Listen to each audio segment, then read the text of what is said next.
ou menos, mais ou menos, mais ou menos.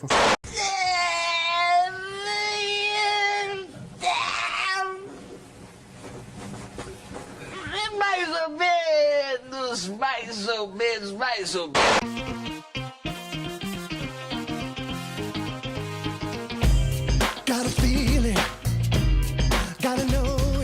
E aí galera, beleza? Eu sou o Luiz do Ler ou Não Ler e hoje eu vim aqui para fazer a resenha do livro Prince of Thorns, do autor Mark Lawrence, lançado aqui pela editora Darkside. Esse aqui é o primeiro livro da trilogia dos Espinhos, que conta a história do príncipe Honório Jorg, se escreve Jorg, mas eu acho que se fala Jorg. Seria bem mais fácil falar Jorge, né? Do príncipe Honório Jorge Urquhart, que quando tinha 10 anos acabou vendo seu irmão mais novo e sua mãe serem assassinados por um inimigo, na verdade um conde de um reinado vizinho. Enquanto o irmão e a mãe dele eram assassinados, ele ficou impotente com a situação porque ele foi jogado numa moita de espinhos, na verdade de roseira brava. Ele voltou pro castelo, mas depois de um tempo ele acabou fugindo. Então, depois de 4 anos, ele acaba virando líder de uma seita de assassinos. E o que ele acaba querendo com isso é nada mais, nada menos que vingança. Mas antes de falar sobre a história do livro, mostrando o livro em si, cara, a edição desse livro aqui foi uma das mais bonitas que eu vi nos últimos tempos. Na verdade, eu acredito que seja a edição de livro nacional mais bonita que eu já tenha visto. Ele é feito em capa dura e, além disso, a capa dela é meio emborrachada, meio até mesmo parecendo aveludado, que dá um toque muito legal ao livro, sem contar o próprio cuidado na diagramação mesmo. Você percebe que teve um cuidado especial destinado pela editora Darkside na hora de fazer esse livro aqui mesmo. E eu acabei virando muito fã da Darkside justamente por isso. E eu percebi isso também lá no livro do Tolkien, se não me engano, que eles lançaram uma biografia do Tolkien, que, cara, é muito bonita e muito bem construída, assim como esse livro aqui. Sério, eu virei um grande fã das edições da Darkside e eles estão de parabéns por isso. É um dos, cara, sem dúvida, um dos livros mais bonitos que eu já vi, mais bem construídos. A única coisa que eu pessoalmente, mas isso é uma questão pessoal minha, que eu não gostei na edição foi que os diálogos são em aspas. E eu pessoalmente não gosto disso mesmo, já comentei isso em outros vídeos, que às vezes eu acabo me sentindo um pouquinho perdido. Depois de um tempo você acaba se acostumando com a leitura, mas no começo é mais difícil para se acostumar a ler livros em aspas, quando a gente é acostumado a ler livros com travessões. Mas fora isso, a edição é impecável. O livro é narrado em primeira pessoa pelo próprio Jorge. Tá bom, vou chamar ele de Jorg então. O livro é narrado em primeira pessoa pelo próprio Jorg, o que dá um certo dinamismo à narrativa, até mesmo porque os capítulos são extremamente curtos, questões de 4 ou 5 páginas. Até mesmo porque uma das características do autor Mark Lawrence é a falta de descrição em um todo na história. Dificilmente ele descreve a aparência de um personagem, ou o ambiente, ou até mesmo uma cena de combate. Na verdade, as cenas de combate são as partes que ele mais escreve, mas ainda assim ele é bem pouco descritivo, o que de certa forma traz um dinamismo muito legal à história, já que ele não fica enrolando com essas partes de descrição, sei lá, vou descrever a montanha, ou a cidade, ou o castelo. Não, é que ele vai direto ao ponto.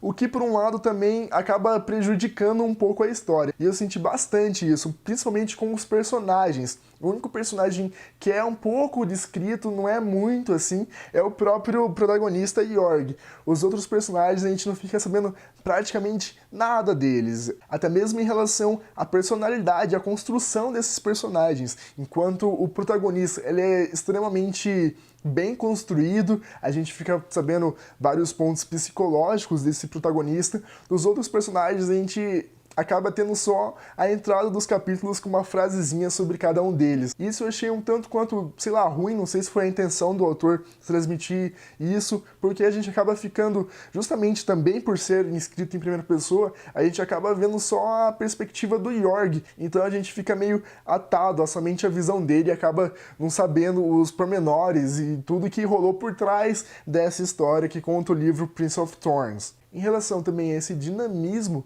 do livro, é que em algumas partes eu fiquei um pouco sem entender. Por exemplo, tem uma hora que ele tá no castelo da família dele e ele vai para um outro castelo em um outro reino, ali do lado. Só que do lado querem dizer 160 quilômetros.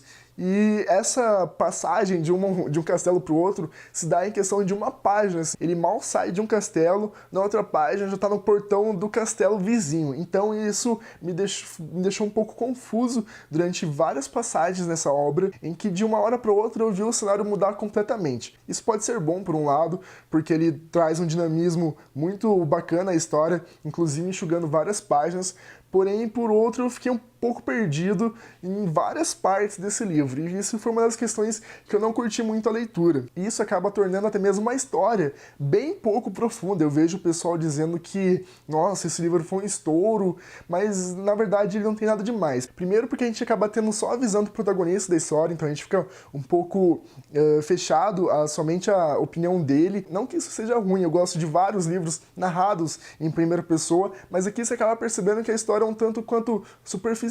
É como se fosse, sei lá, qualquer história que a gente vê em batalhas medievais. É um príncipe que acabou vendo seu irmão e sua mãe sendo assassinados e procura vingança naquela pessoa que acabou assassinando ele. É lógico que tem algumas partes que podem ser aprofundadas nos próximos livros, que podem deixar ele bastante interessante, mas no mais não muda muito disso. A gente não sabe muito bem o que aconteceu com os outros personagens e o que realmente aconteceu na história do livro, tendo só a visão do próprio protagonista. E na minha opinião isso deixou a leitura um pouco superficial demais. E no final o que acaba fazendo realmente com que a leitura seja interessante é a personalidade sociopata do protagonista, o príncipe Yorg. Ele com 14 anos não quer saber de ninguém, se tiver que passar por cima de alguém ele acaba passando. E isso acaba sendo legal porque, querendo ou não, é um pouco difícil encontrar esse tipo de personalidade sociopata, que não tá nem aí pra ninguém, só pro próprio umbigo, em personagens de outros livros e de outras histórias. Mas, infelizmente, pra mim, isso foi a única coisa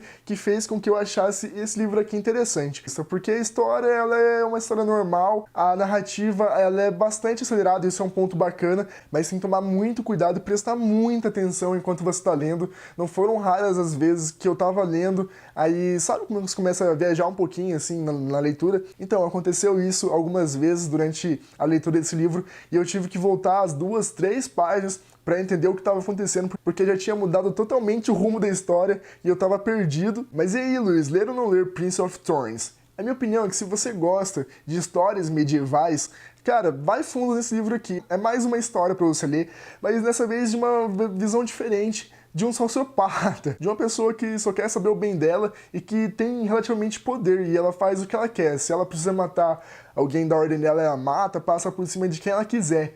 E isso é interessante, é entretenimento. Agora, se você não curte muito histórias e enredos medievais, cara, não vai esperando muita coisa, porque o enredo em si é um tanto quanto superficial. Tem um lance que eu vou falar depois, no momento spoiler, que esse lance sim eu achei muito interessante na história, mas fora isso, pelo menos nesse primeiro livro aqui, ela é uma história bem superficial. Embora ele seja parte de uma trilogia, nesse primeiro livro aqui ele tem começo, meio e fim, só que ainda assim ela é uma história um tanto quanto normal, medieval, que você pode encontrar em qualquer outro livro. Então essa é a minha dica, se você quiser ler Prince of Thorns, não espere para ver nenhum enredo maravilhoso, mas sim uma ótima construção de personagem, que aí sim eu bato palmas pro Mark Lawrence, que pelo menos no protagonista soube caracterizá-lo muito bem e dar um tom diferente na personalidade dele. Para quem não leu o livro ainda, é isso, espero que tenham gostado do vídeo e até a próxima. Para quem já leu o livro, fica aí pro momento spoiler.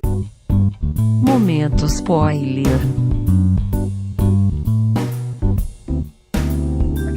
Que aí sim eu achei realmente bastante interessante nesse livro aqui, é que ele cita vários aspectos que são do nosso mundo, por exemplo, Jesus, mas inclusive com referências modernas. Eu fiquei muito curioso, o que tá pegando? Até que chegou aquele momento lá que eles começam a discutir com a máquina, e aí você acaba tendo um pouco de certeza que parece que esse mundo é pós-apocalíptico, alguma coisa assim, em que voltou à Idade Média. E cara, aí sim eu achei muito foda. E se o Mark Lawrence tomar mais rumo pra esse lado da história, aí sim vai ser uma história que eu realmente vou me interessar bastante, porque eu gosto desse tipo de coisa, como já deve ter dado pra perceber em livros que eu já li como Parchas e tal. Mas tomara que o Mark Lawrence realmente dê ênfase a essa parte do livro. Inclusive, eles falam que é o dia dos 2000 sóias, né? Eu não duvido que tenha ouvido alguma guerra atômica aí, sei lá, alguma coisa que possa ser interessante, que possa ter trazido uma distopia, de certa forma, ao Prince of Thorns. Até mesmo porque Se vocês forem reparar no mapa desse livro aqui,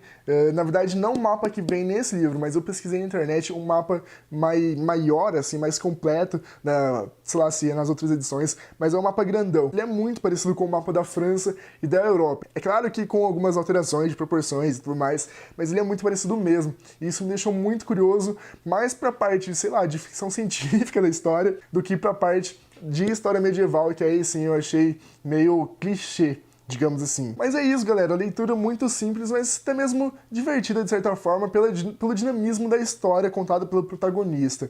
É isso, espero que tenham gostado do vídeo e até a próxima!